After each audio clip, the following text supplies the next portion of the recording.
আলহামদুলিল্লাহি রাব্বিল আলামিন ওয়াসসালাতু ওয়াসসালামু আলা সাইয়্যিদিল আমবিয়াই ওয়াল মুরসালিন আম্মা বা'দ ফাআউযু বিল্লাহি মিনাশ শাইতানির রাজীম বিসমিল্লাহির রহমানির রহিম আসসালাতু ওয়াসসালামু আলাইকা ইয়া রাসূলাল্লাহ আসসালাতু ওয়াসসালামু আলাইকা ইয়া হাবিবাল্লাহ আসসালাতু ওয়াসসালামু আলাইকা ইয়া নাবিয়াল্লাহ ওয়া আলা আলিকা ওয়া আসহাবিকা ইয়া নূরাল্লাহ।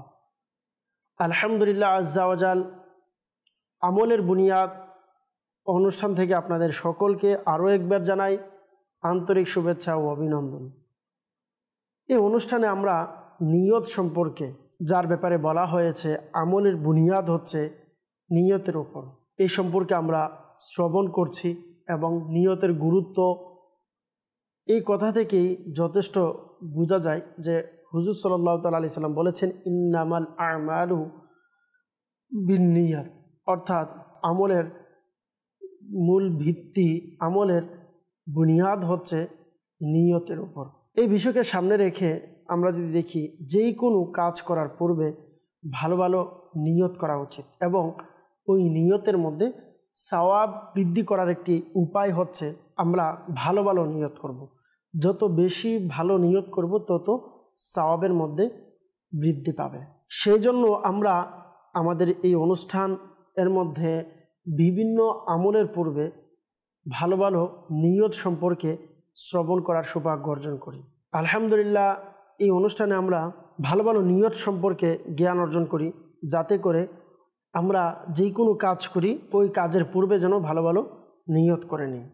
এই অনুষ্ঠানের অন্যান্য পর্বেও আমরা আলহামদুলিল্লাহ বিভিন্ন আমলের পূর্বে বিভিন্ন ভালো নিয়ত সম্পর্কে শ্রবণ করার সৌভাগ্য অর্জন করেছি। আজকের এই পর্বে আমরা নিয়ত সম্পর্কে জানব, আর সেই নিয়ত হচ্ছে নেকির দাওয়াত দেওয়ার পূর্বে ভালো ভালো নিয়ত করা সম্পর্কে শোনার সৌভাগ্য অর্জন করব। দর্শকবৃন্দ, আমাদের অনুষ্ঠানের এই বিষয়কে সামনে নেওয়ার পূর্বেই আসুন সর্বপ্রথম নবী করিম সাল্লাল্লাহু তাআলা আলাইহি ওয়াসাল্লামের মুবারক জাতের উপর দুরূদ শরীফ পাঠ করার ফজিলত শ্রবণ করি।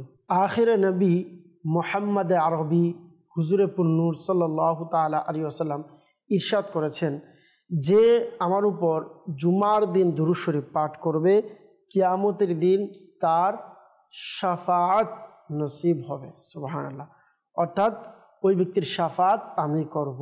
সুবহানাল্লাহ, আল্লাহর রাসূল সাল্লাল্লাহু তাআলা আলাইহি ওয়াসাল্লাম ওই ব্যক্তির শাফাআত করবেন যে ব্যক্তি জুমার দিন দুরূদ শরীফ পাঠ করবে।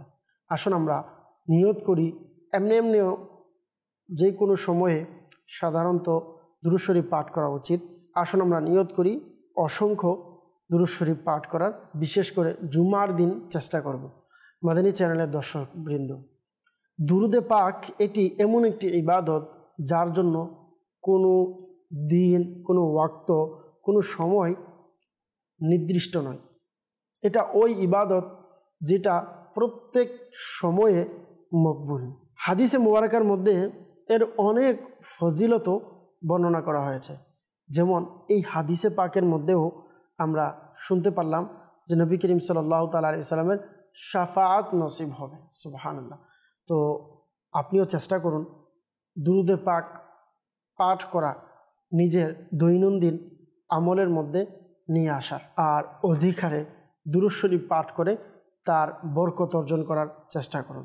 সাল্লু আলাল হাবিব সাল্লাল্লাহু তাআলা আলা মুহাম্মদ সাল্লাল্লাহু তাআলা আলাইহি ওয়াসাল্লাম। মাদানী চ্যানেলের দর্শকবৃন্দ, দিন ইসলামের মধ্যে যেভাবে ইনসান তার আপন কামিয়াবি এবং তার দুনিয়া আখিরাতকে সুন্দর করার জন্য তারগিব দিয়ে থাকেন, সেভাবে আল্লাহ পাকের নৈকট্য অর্জনের জন্য, তার জীবনকে আরও সুন্দর করার জন্য দিন ইসলাম এর শিক্ষা দিয়ে থাকে এবং নিজের জীবনকে দিন ইসলামের প্রতি চলার জন্য গাইড করে থাকেন এবং এর উপরে যদি চলাফেরা করে, ইসলামের নীতি অনুযায়ী যদি চলাফেরা করে, এর মধ্যে তার জন্য সওয়াব রয়েছে। মানুষের উন্নতির জন্য, মানুষের আফজলিয়তের জন্য অনেক কাজ রয়েছে, আর ওই সকল বিষয়ের থেকে, ওই সকল কাজ থেকে একটি কাজ হচ্ছে নেকির দাওয়াত দেওয়া, অর্থাৎ অন্য মুসলমান ভাইকে, অন্য মানুষকে ভালাইয়ের দিকে, খের খায়ের দিকে, দ্বীনের দিকে নিয়ে আসা এবং সঠিক রাস্তায় তাকে চলানোর প্রচেষ্টা করা, রেহনুমাই করা। নেকির দাওয়াত দেওয়া যেভাবে অন্যের জন্য উপকার, সেভাবে নিজের জীবনকেও সুন্দর করার একটি মাধ্যম এবং নিজের সাথে সাথে অপরজনকেও সঠিক রাস্তা দেখানোর একটি মাধ্যম হচ্ছে নেকির দাওয়াত। এবং যাকে আল্লাহ তাআলা সঠিক রাস্তায় চলার তৌফিক দিয়েছেন, তো সে একজন মুসলমান হওয়ার কারণে এটি অটোমেটিক তার অন্তরে চলে আসবে যে আমাদের দিন ইসলাম আমাদেরকে এই কথা শিক্ষা দিয়েছেন, ইসলাম এটি চায় আরেকজনকে যেন নেকির দাওয়াত দেওয়া হয়। কেননা ইসলাম আমাদেরকে শিখিয়েছেন যে নিজের জন্য কোনো জিনিসকে যে ব্যক্তি পছন্দ করে, আর ঠিক ওই জিনিসই অন্য মুসলমান ভাইয়ের জন্য যেন পছন্দ করে। আর বলা হচ্ছে এটি হচ্ছে একজন পরিপূর্ণ কামিল মুমিনের আলামত, যে সে নিজের জন্য যা পছন্দ করে তা অপর মুসলমান ভাইয়ের জন্য পছন্দ করবে। নেকির দাওয়াত প্রদান করা আম্বিয়া কেরাম আলাইহিসসালাতু ওয়াসসালামের সুন্নাত, আর এর মধ্যে অনেক খুসুসিয়ত রয়েছে। আর ওই সমস্ত খুসুসিয়ত বৈশিষ্ট্যের মধ্যে থেকে একটি বৈশিষ্ট্য এটাও রয়েছে যে নবী করিম সাল্লাল্লাহু তাআলা আলাইহি ওয়াসাল্লাম এর উম্মত মানুষদেরকে সঠিক রাস্তার দিকে, আল্লাহর দ্বীনের দিকে মানুষদেরকে ডাকবে। আম্বিয়া কেরাম আলাইহিসসালাতু ওয়াসসালামের যদি দেখি দ্বীনের প্রতি তাদের কি দরদ ছিল, তাহলে তাদের জীবন আমরা যদি পড়ি বা জানি তখন আমরা বুঝতে পারবো তাদের পুরো জীবন এর একটা পার্টই ছিল আল্লাহর দ্বীনের জন্য, সঠিক রাস্তায় চলার জন্য, দ্বীন ইসলামের জন্য মানুষদেরকে নেকির দাওয়াত দিতে গিয়ে তাদের জীবনকে অতিবাহিত করে ফেলেছে। আর ওই নেকির কাজের হুকুম আমাকে, আপনাকে, আমাদের সকলকে দেওয়া হয়েছে যে আপন মুসলমান ভাইকে নেকির দাওয়াতের হুকুম দেওয়া হয়েছে যেন আমরা নেকির দাওয়াত দিই। নেকির দাওয়াত দেওয়ার হুকুম আল্লাহ তাআলা কুরআনুল কারীমের মধ্যেও এর নির্দেশ দিয়েছেন। আর এর সাথে সাথে নবী করিম সাল্লাল্লাহু তাআলা আলাইহি সাল্লামের অসংখ্য হাদিসে মুবারাকা রয়েছে, যেখানে আমরা দেখি যে হুজুর সাল্লাল্লাহু আলাইহি সাল্লাম মানুষদেরকে নেকির দাওয়াত দেওয়ার হুকুম দিয়েছেন। আজকের অনুষ্ঠানে আমরা নেকির দাওয়াত দেওয়ার কিছু ভালো ভালো নিয়ত শ্রবণ করব এবং এর সাথে সংশ্লিষ্ট কিছু বিষয় নেকির দাওয়াতের তাও জানার চেষ্টা করব। কোরআন হাদিস থেকে এর কিছু ফজিলত জানার চেষ্টা করব। আসুন নেকির দাওয়াত দেওয়ার কিছু নিয়ত শ্রবণ করার সৌভাগ্য অর্জন করি। প্রথমে এই নিয়ত করে নিতে পারেন চাইলে যে আল্লাহ পাকের হুকুম মানার জন্য এবং আল্লাহ পাকের নৈকট্য হাসিল করার জন্য নেকির দাওয়াত দেব। মাদানী চ্যানেলের দর্শকবৃন্দ, আল্লাহ পাক কুরআন কারীমের মধ্যে নেকির দাওয়াত দেওয়ার হুকুম দিয়েছেন। যেমন আল্লাহ পাক রব্বুল আলামিন কুরআনুল কারীমের মধ্যে সূরা আলী ইমরানের 104 নং আয়াতে মুবারাকায় বলেছেন, বিসমিল্লাহির রহমানির রহিম, ওয়াল তাকুম মিনকুম উম্মাতুন ইয়াদউনা ইলাল খায়রি ওয়া ইয়া'মুরুনা বিল মা'রুফি ওয়া ইয়ানহাউনা আনিল মুনকার ওয়া উলাইকা হুমুল মুফলিহুন। অর্থাৎ আল্লাহ তাআলা কোরআনে পাকের মধ্যে বললেন যে আর তোমাদের মধ্য থেকে একটি গোত্র, একটি গিরো এমন হওয়া চাই যে মানুষদেরকে কল্যাণের দিকে আহ্বান করবে এবং ভালো কাজের নির্দেশ দিবে, হুকুম দিবে এবং খারাপ কাজ থেকে, খারাপ বিষয় থেকে মানুষদেরকে নিষেধ করবে। তারাই মূলত সফলকাম ব্যক্তি। আল্লাহ পাক রব্বুল আলামিন কুরআনুল কারীমের মধ্যে এই কথাটি নেকির দাওয়াত যারা দেয় তাদের ব্যাপারে কিন্তু বলেছে। সুবহানাল্লাহ। অর্থাৎ এটা এরকম নয় যে সমস্ত মুসলমানই একসাথে একটি কামের জন্য লেগে যাবে, অর্থাৎ সবাই নেকির দাওয়াত দেওয়ার জন্য লেগে যাবে, এরকমটা নয়। কিন্তু কমপক্ষে এতটুকু জরুরি যে মুসলমানের মধ্য থেকে একটি দল এমন হওয়া চাই যারা মানুষদেরকে নেকির দিকে আহ্বান করবে, কল্যাণের দিকে আহ্বান করবে, আর তাদেরকে কল্যাণের দিকে আহ্বান করাটাকেই নেকির দাওয়াত বলে। ভালো কাজের হুকুম দিবে এবং খারাপ বিষয় থেকে নিষেধ করবে। এই আয়াতে কারিমা থেকে এটাও বোঝা গেল যে তাবলীগে দ্বীন অর্থাৎ নেকির হুকুম দেওয়া এটা হচ্ছে ফরজে কিফায়া। আর এটার বিভিন্ন পদ্ধতি হতে পারে, সূরত হতে পারে, যেমন কেউ বয়ানের মাধ্যমে, ওয়াজ নসিহতের মাধ্যমে, কেউ লিখনির মাধ্যমে, কেউ ইনফরাদিভাবে, কেউ ইজতিমাইভাবে, বিভিন্নভাবে মানুষদেরকে নেকির দাওয়াত দিতে পারে। কিন্তু মনে রাখবেন, যদি কোনো জায়গাতে গুনাহ সংগঠিত হচ্ছে আর অন্য একজন মুসলমান, তার কাছে এই শক্তি আছে, তার কাছে এই ক্ষমতা আছে, চাইলে ওই খারাপ কাজ থেকে নিষেধ করতে পারবে, তাহলে ওই খারাপ কাজ থেকে নিষেধ করা, বাধা প্রদান করা ওই ব্যক্তির জন্য ফরজে আইন হয়ে যায়। আমরা মুসলমান হওয়ার কারণে, কমপক্ষে মুসলমান হওয়ার খাতিরে প্রত্যেকে যার যার সামর্থ্য অনুযায়ী নেকির দাওয়াত দেওয়া উচিত। যেমন নিজের পরিবারের, ঘরের মানুষদেরকে নেকির হুকুম দেওয়া এবং কোনো শরীয়তের খিলাফের কাজ দেখলে ওই সমস্ত কাজ থেকে বিরত রাখা, এটি আমাদের উপরে আবশ্যক। ঘরের সদস্যদেরকে বিরত রাখা। নেকির দাওয়াত দেওয়ার পূর্বে এই নিয়ত করে নিন যে নবী করিম সাল্লাল্লাহু তাআলা আলাইহি ওয়াসাল্লাম এর অনুসরণ করতে গিয়ে নেকির দাওয়াত দেব। সম্মানিত দর্শকবৃন্দ, নবী করিম সাল্লাল্লাহু তাআলা আলাইহি ওয়াসাল্লামের সিরাতে মুবারকা, ইনার জীবন এর একটি অধ্যায় আমরা যদি দেখি, হুজুর সাল্লাল্লাহু তাআলা আলাইহি ওয়াসাল্লাম পুরো জীবন, পুরো জিন্দেগি আল্লাহ পাকের রাস্তায়, আল্লাহ পাকের দ্বীনের দিকে মানুষদেরকে দাওয়াত দেওয়ার জন্য পুরো জিন্দেগিকে অতিবাহিত করেছেন। নবী করিম সাল্লাল্লাহু তাআলা আলাইহি ওয়াসাল্লাম ওই সময় কালিমায়ে হক এর দাওয়াত দিয়েছেন যখন আল্লাহ তাআলার রাস্তায় মানুষদেরকে বোলানো, মানুষদেরকে ডাকাটা খুব কঠিন ছিল। এমনকি যখন কেউ আল্লাহ তাআলার নাম নেওয়ার ছিল না।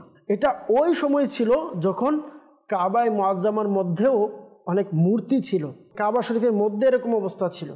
আর ওই কঠিন মুসিবতে, ওই কঠিন সময়েও আল্লাহ রাসূল সাল্লাল্লাহু তাআলা আলাইহি সাল্লাম আল্লাহ তাআলার উপর ভরসা রেখে আল্লাহ তাআলার দ্বীনের দিকে, এক আল্লাহ তাআলার হক ইলাহিয়াতের দিকে, উলুহিয়াতের দিকে মানুষদেরকে নেকির দাওয়াত দিয়েছেন এবং ইস্তেকামতের সাথে অসংখ্য কাফিরদেরকে, তাদেরকে কুফুরের অন্ধকার থেকে আলহামদুলিল্লাহ ইসলামের রোশনীতে, ইসলামের এই আলোকিত পথ দেখিয়েছেন আল্লাহ রাসূল সাল্লাল্লাহু আলাইহি সাল্লাম। এই জন্য কখনো কখনো বলা হয়ে থাকে যে আল্লাহ রাসূল সাল্লাল্লাহু আলাইহি ওয়াসাল্লাম তিনি হচ্ছে হাদি। কখনো এটাও বলা হয়ে থাকে যে হেদায়ত, আল্লাহ রাসূল সাল্লাল্লাহু আলাইহি ওয়াসাল্লাম স্বয়ং নিজেই হচ্ছে একটি হেদায়ত। অর্থাৎ হুজুর সাল্লাল্লাহু আলাইহি ওয়াসাল্লাম মানুষদেরকে পুরো জীবনে হেদায়েতের দিকে মানুষদেরকে দাওয়াত দিয়েছেন এবং মানুষদেরকে হেদায়েত প্রাপ্ত করেছেন। সুবহানাল্লাহ। মাদানী চ্যানেলের দর্শকবৃন্দ, নেকির দাওয়াত দেওয়ার সময় এই নিয়ত করে নিতে পারেন, বুজুর্গানে দ্বীনদের তরিকার উপর চলতে গিয়ে মানুষদেরকে নেকির দিকে আহ্বান করব। মনে রাখবেন, নবী করিম সাল্লাল্লাহু তাআলা আলাইহি সাল্লাম এর জীবনের একটি অধ্যায় ছিল, অথবা আমরা বলতে পারি পুরো জীবনেই যেরকম ছিল, এই জীবনটাকে পরিপূর্ণভাবে যারা লক্ষ্য করেছেন, যারা পরিপূর্ণভাবে যারা এটাকে মানার চেষ্টা করেছেন এবং তাদের পুরো জীবনটাকে সেই দিকেই অতিবাহিত করেছেন, তা হচ্ছে আমাদের আসলাফ যারা বুজুর্গ রয়েছেন। তারাও আল্লাহ রাসূল সাল্লাল্লাহু আলাইহি সাল্লামের দেখানো পথেই তারা চলেছেন। তারাও নেকির দাওয়াত দিয়েছেন এবং নেকির দাওয়াত দিতে গিয়ে অনেক কিছু সহ্য করেছেন। সাহাবায়ে কেরাম আলাইহিমুর রিদওয়ান, তাদেরও এই অভ্যাস ছিল যে যখনই কোনো রাস্তা দিয়ে কখনো যাইতো, রাস্তা দিয়ে অতিবাহিত করত, তখনও যদি কোনো খিলাফে শরীয়তের খিলাফ কোনো কাজ দেখত, তখন এই সমস্ত কাজ থেকে বিরত রাখার চেষ্টা করতেন এবং নেকির দাওয়াত দিতেন। সাইয়েদনা মুসআব বিন উমাইর রাদিয়াল্লাহু তাআলা আনহু তাবলীগে দ্বীনের এবং তাবলীগের এবং মানুষদেরকে ইসলাহ করার জন্য হিজরতের পূর্বে মদিনায় গেলেন এবং ওই স্থানে গিয়ে দ্বীনের দাওয়াত দিলেন এবং এনার দাওয়াত থেকে অসংখ্য লোক আলহামদুলিল্লাহ ইসলামের মধ্যে প্রবেশ করেছেন। এরকমভাবে বুজুর্গানে দ্বীন যারা আছেন, অনেকে আছে যারা যেখানেই যেতেন, যখনই সুযোগ পেতেন নেকির দাওয়াত পেশ করতেন। ইমাম হোক, মালিক হোক, খলিফা হোক, তাদের থেকেও যদি কোনো খিলাফে শরঈ কোনো কিছু গলাতি তাদের কাছ থেকে পাওয়া যেত, তখন সাথে সাথে তাদের ইসলাহ করতেন। এই কথাটি মনে রাখবেন যে নেকির দাওয়াত প্রত্যেকেই তার নিজের মনসবের মোতাবেক তাকে দিতে হবে। নেকির দাওয়াত শুধুমাত্র ওইটাই হবে যেটা মানুষদেরকে সঠিক বোঝানোর পদ্ধতি এবং আল্লাহর রাস্তায় নিয়ে আসার উপর সে কাদির হবে। তখন নবী করিম সাল্লাল্লাহু তাআলা আলাইহি ওয়াসাল্লাম এটাও হুকুম দিয়েছেন যে যদি কোনো খারাপ কাজ দেখে তখন যেন তা হাত দিয়ে বাধা প্রদান করা হয়। যদি হাত দিয়ে কাজ না হয় তখন জবান দিয়ে যেন এই সমস্ত কাজ থেকে বাধা দেওয়া হয়। যদি জবানেও না হয় কমসে কম অন্তরে সেটাকে খারাপ জানার জন্য হুকুম দিয়েছেন। আল্লাহ পাক আমাদের সকলকে সেদিকে চলার তৌফিক দান করুক। নেকির দাওয়াত দেওয়ার পূর্বে এই নিয়ত করে নিন যে যতটুকু ইলম আছে এবং হুজুর সাল্লাল্লাহু তাআলা আলাইহি ওয়াসাল্লামের যা সুন্নত আমি জানি তা মানুষের কাছে প্রচার প্রসার করব এবং যত ইলম আছে যতটুকু তা মানুষের কাছে প্রচার করব। মাদানী চ্যানেলের দর্শকবৃন্দ, ইলম হাসিল করা, অর্জন করা নিশ্চয়ই এটা আল্লাহ তাআলার অনেক বড় একটি নিয়ামত। যে চায় যে এই ইলমের বরকত আমার হাসিল হোক, তো তার উচিত সে যেন যাই শিখে তা মানুষের নিকট পৌঁছিয়ে যায়। এই কারণে আল্লাহ তাআলা ইলমের মধ্যে ইজাফা দিবেন, আল্লাহ তাআলা তার ইলমের মধ্যে বরকত দিবেন এবং অন্যের কাছে পৌঁছানোর ক্ষেত্রে যেন কখনো আমরা কৃপণতা না করি।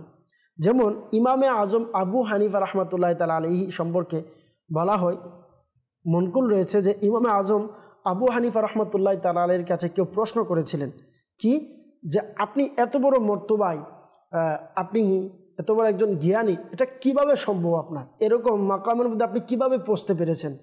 তখন তিনি উত্তর দিলেন যে আমি আমার নিজের ইলম এর মাধ্যমে অন্যদেরকে উপকার দিয়েছি, ফায়দা পৌঁছানোর চেষ্টা করেছি এবং এই ব্যাপারে আমি কখনো কৃপণতা করি নাই এবং অন্যর ইলম থেকে ফায়দা অর্জন করার ক্ষেত্রে আমি কখনো বাধা প্রদান করিনি।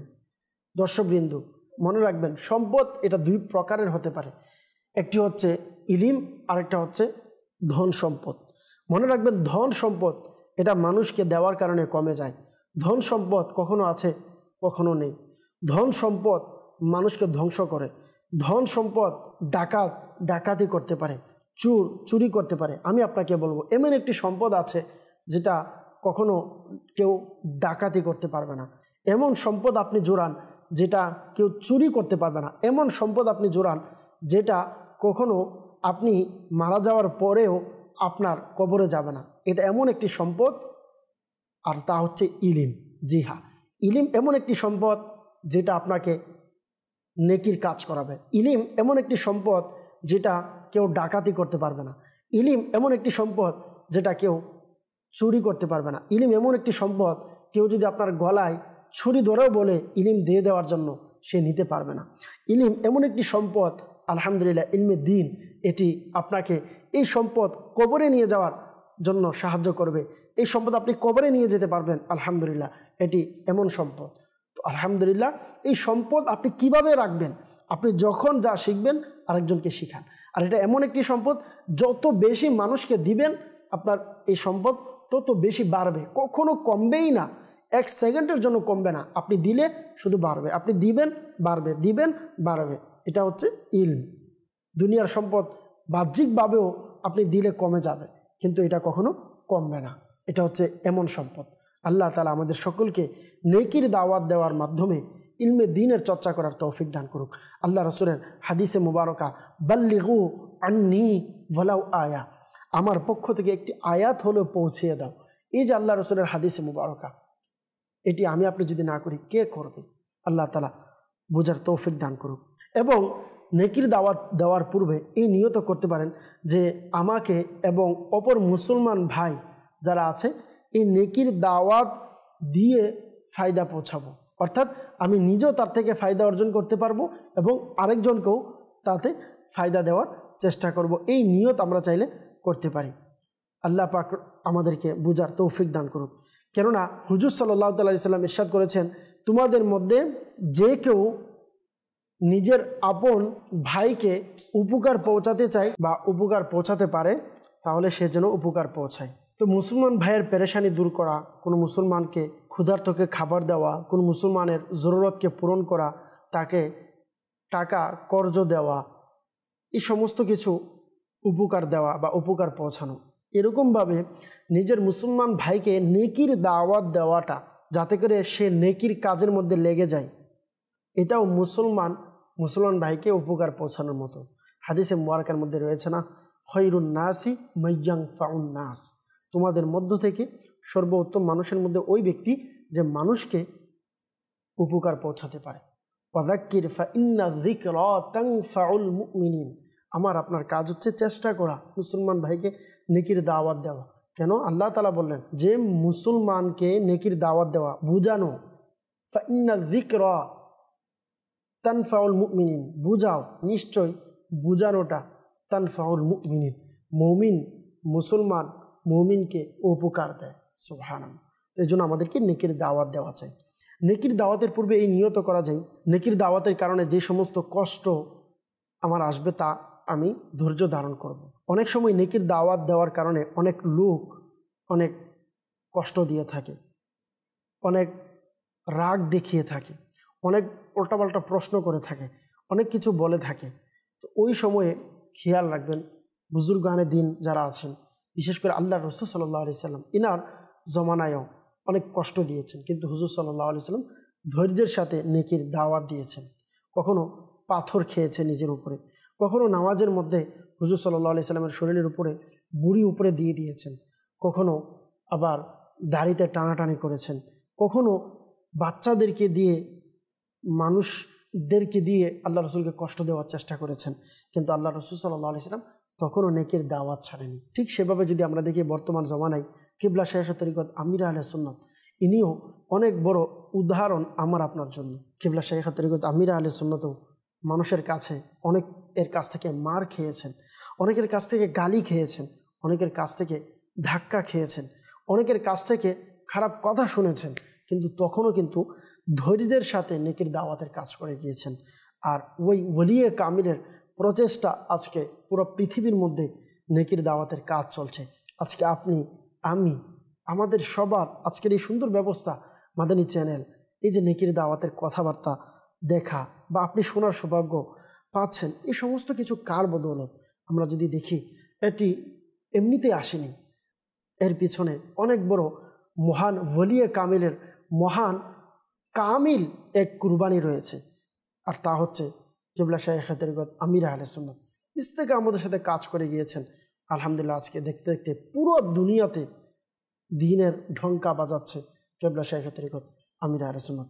মাদানী চ্যানেলের দর্শকবৃন্দ, আজকের অনুষ্ঠানে আমরা নেকির দাওয়াত সম্পর্কে বিভিন্ন মাদানী ফুল শ্রবণ করেছি এবং এর সাথে সাথে নেকির দাওয়াত দেওয়ার ভালো ভালো নিয়ত সম্পর্কে শুনলাম, এবং বুজুর্গানে দ্বীনের যে জজবা নেকির প্রতি ছিল, দ্বীনের দাওয়াত দেওয়ার প্রতি ছিল, ইলমে দ্বীনের প্রতি, ইলমে দ্বীন প্রচারের প্রতি, প্রসারের প্রতি, দ্বীনের খেদমতের প্রতি, এই সম্পর্কে আমরা জানার চেষ্টা করেছি। আল্লাহ পাক ওই সমস্ত বুজুর্গানে দ্বীনের সদকায় এবং নবী করিম সাল্লাল্লাহু তাআলা আলাইহি ওয়াসাল্লাম এর ফয়জানের মাধ্যমে, হুজুরের ফয়জানে আমাদের সকলকে মালামাল করে দিক।